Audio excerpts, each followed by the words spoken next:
Hey there, Blue Mages, Liam here, and welcome back to Blue Academy. This morning I'm going to be talking about the core spells for the DPS role, as well as the new Moon Flute opener. 5.45 gave us a lot of new and powerful spells, and a lot of those are ones that we'll actually want to take as our core spells, which does mean we have to drop some things.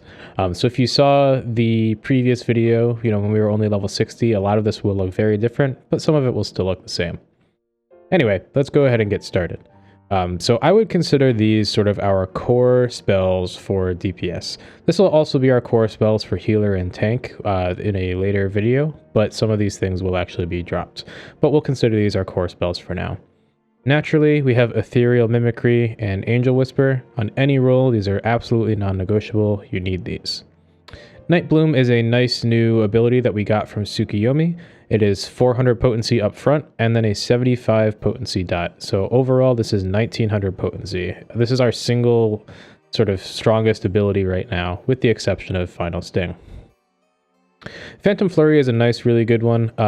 This one is a 200 potency dot for 6 ticks. It's 1 when you activate and then 1 per second afterwards. And then you can also drop the last tick and reactivate for a 600 potency reactivation. We've got our standard Supernicas here. This is our Ravana spell. This one's still really good. Shock Strike, Feather Rain. We have J-Kick here. You could take Quasar if you prefer. Quasar is a rather large AoE, 15 yalms, but J-Kick has a lot of utility, especially when there's movement involved, such as Inceptions on A12S and on Omega M and F phase, where you have to jump underneath M. We'll also grab Glass Dance. We have our dot combo again, Bristle and Song of Torment. These are actually, relatively speaking, a little bit weaker than they were before, simply because they don't stack with Night Bloom, and Night Bloom lasts for a solid minute. So we're actually going to be using these half as frequently as before, so their overall value is actually less than before, but we will still take them. We'll grab either Off Guard or Peculiar Light. This is our Trick Attack raid buff. Cold Fog is a really powerful spell that we got. This one's really cool. The way it works is you activate Cold Fog, and then you take some damage, and then you're able to run around and spam this 400 potency spell. So this is basically Dreadworm Trance on Summoner, except every single spell is a Ruin 4. It's 400 potency. Really, really powerful. If you can put that up before some raid-wide damage, then you'll have 15 seconds of a lot of DPS. If you have the Crit and Determination build, this will net you 6 attacks. If you have Spell Speed and Determination, it will net you 7. The next one we have is Rose of Destruction. This is just a GCD spell that we got. It's 400 potency, 30-second cooldown. Not much else to say about it. It's pretty good, though. We've got Moon Flute, of course. Final Sting. We also have Triple Trident, Tingle, and I am missing Whistle. So let's grab that. And Whistle. So Final Sting, as we all know, is our finisher. But this combo here is new, and this one's very powerful. So Tingle itself is a weak spell. It's only 100 potency, but it adds 100 potency to the next physical damage spell cast. On Triple Trident, that is 3 attacks, each with a potency of 150. Each one of those hits gets 100 potency. So this actually becomes 250 potency per hit, or 750 total.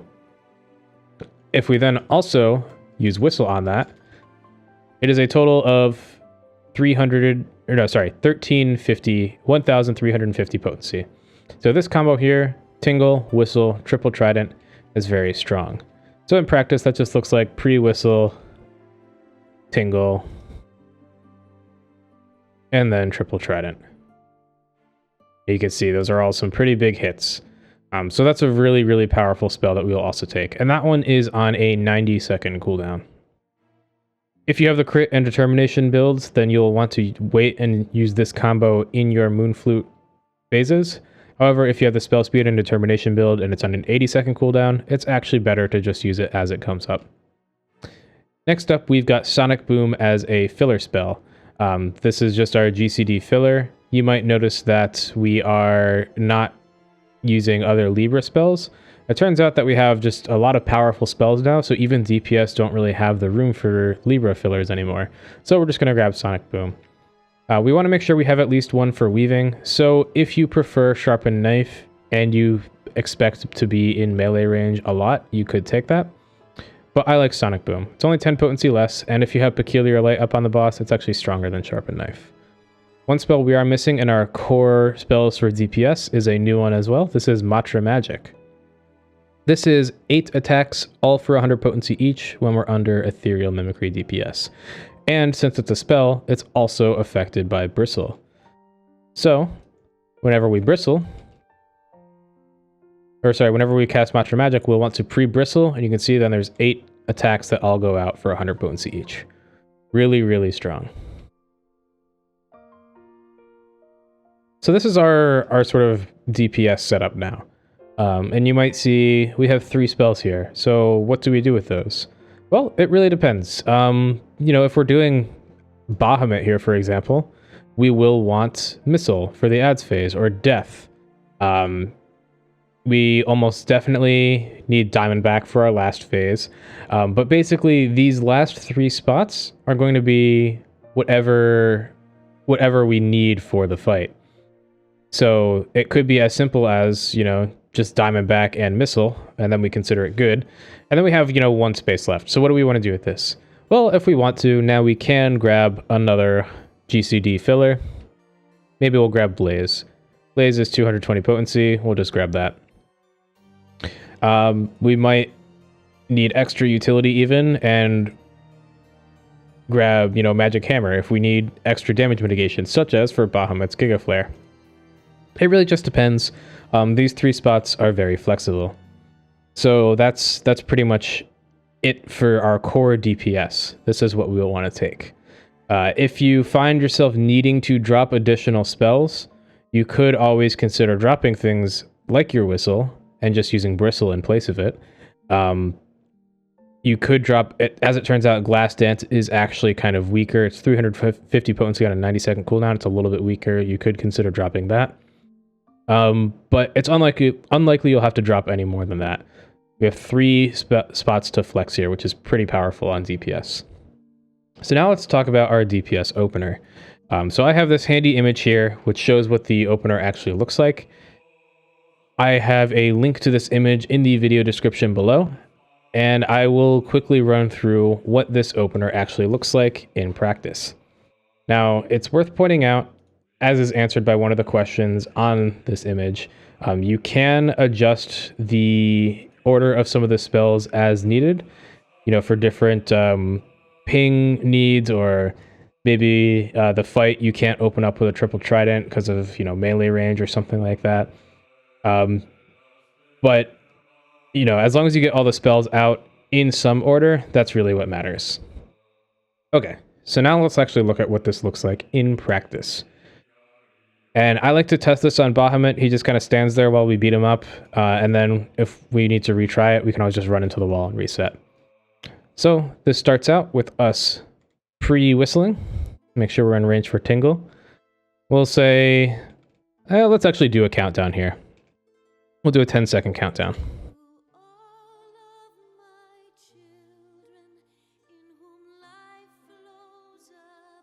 So we will Tingle, Moon Flute, J-Kick, Triple Trident, Night Bloom, Rose of Destruction, Feather Rain, Bristle, Swift Cast, Glass Dance, all of our Supernicas.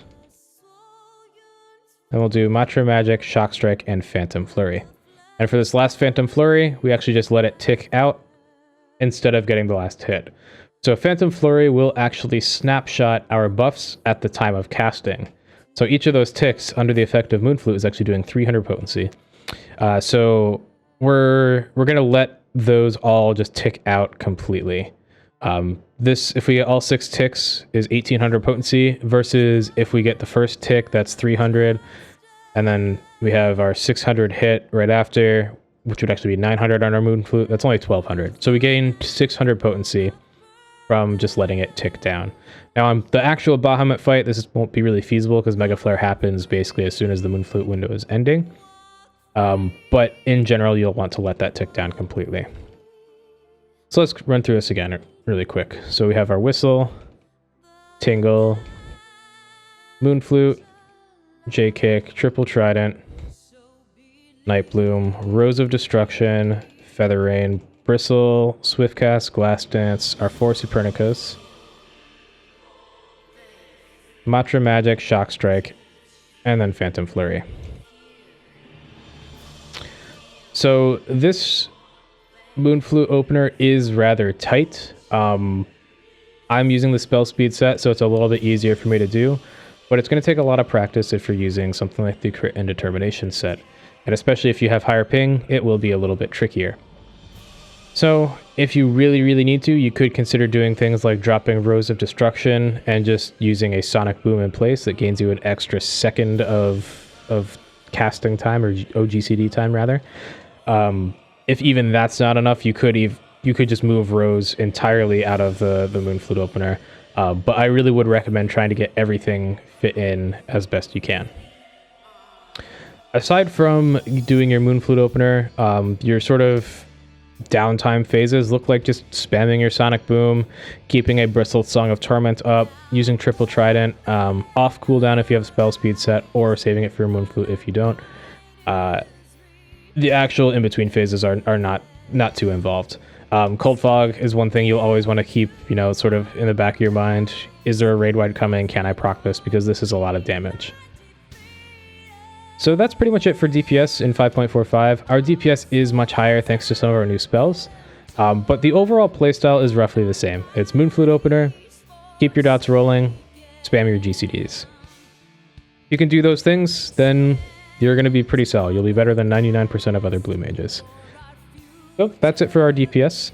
As always, thank you for watching. If you have any comments, have any questions or comments, feel free to leave those on the video, and feel free to like and subscribe, and stay tuned for more Blue Mage content. I'll be pumping out some healer and tank videos in the near future, so if those are your preferred roles, just keep an eye out for that. Take care.